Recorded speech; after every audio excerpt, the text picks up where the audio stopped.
Hey everyone, this is Adam H. Cole, your couple's financial counselor. So, what do you do if your husband refuses to talk about your finances with you?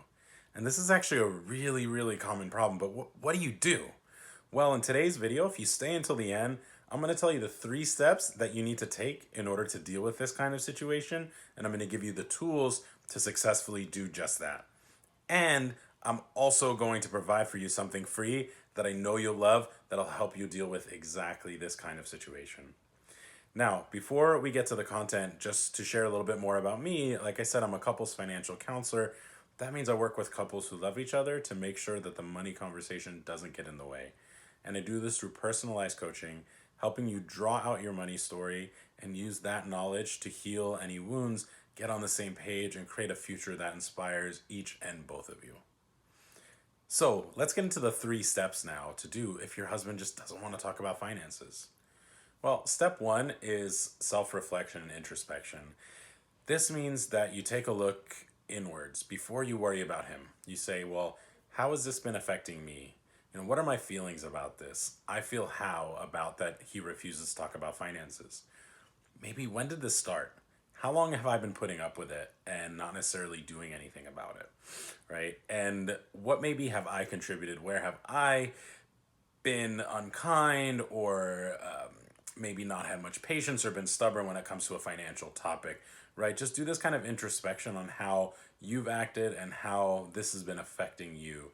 And this is going to help you come coherently to the conversation and also take responsibility for your role wherever you've identified that, including one of the most common places to look is how long you've been putting up with something like this. And usually it tends to cause resentment, and then we're treating our partner with resentment, and so we may not be aware of that.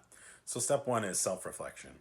Step two is to request to have a conversation. So, you do this by, I recommend doing it in person. You can do it on the phone or text if it's a little much for you to do in person. But basically, you're going to want to just say, hey, I really need to talk about this. It's been a really stressful topic. And when's a good time? And I'm a big fan of asking a question like, when's a good time to talk about this? Because number one, it shows that you are going to have this conversation one way or the other. It's just a matter of when. And number two, it also gives your husband a chance to look at his schedule, his calendar, and pick a time rather than enforcing not only do we need to talk about something you don't want to talk about, but we need to talk about it now, right? That can really put someone off and create a lot of like, hey, I'm going to dig my heels and this is not fair or not right.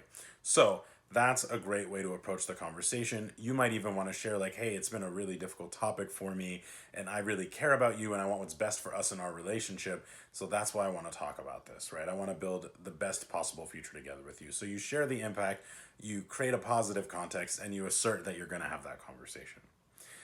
So I've been asked in the past, well, what do you do if your partner, if your husband doesn't want to have this conversation with you? I said, well, just do 2 steps I already told you to do. They said, well, what if your husband still doesn't want to talk about it? I said, well, when he throws darts, you throw hearts. You keep on being loving, you keep on engaging.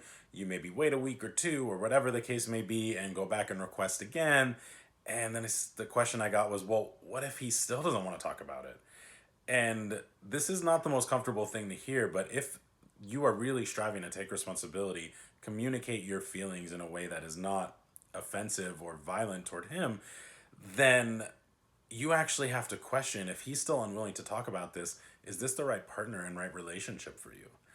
And that may be a tough pill to swallow, but money is such a huge topic that affects us all day, every day, in so many ways, past, present, and future. And if you can't have healthy dialogue with your significant other about this, whether it's husband, wife, or otherwise, that's going to make things difficult in your life and in your relationship and in your partnership. So if he really refuses to talk to you about this, then you may have to say to him, look, this is an extremely important topic, and it honestly makes me really question our future together and the quality of this relationship if we can't talk about it. And then you can wait and see how he responds, because that's a very serious thing to say, but this is a very serious issue.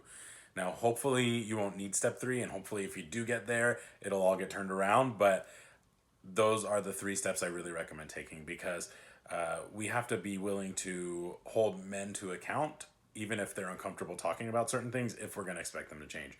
If we don't hold them to account, put their feet to the fire, there's no reason to change, right? As men, I can say, I know that we make more money for the same kinds of work. We have better financial situations overall, right? So there's not really a reason for us to change unless our partners, unless our wives are holding our feet to the fire and forcing us to have those kinds of conversations.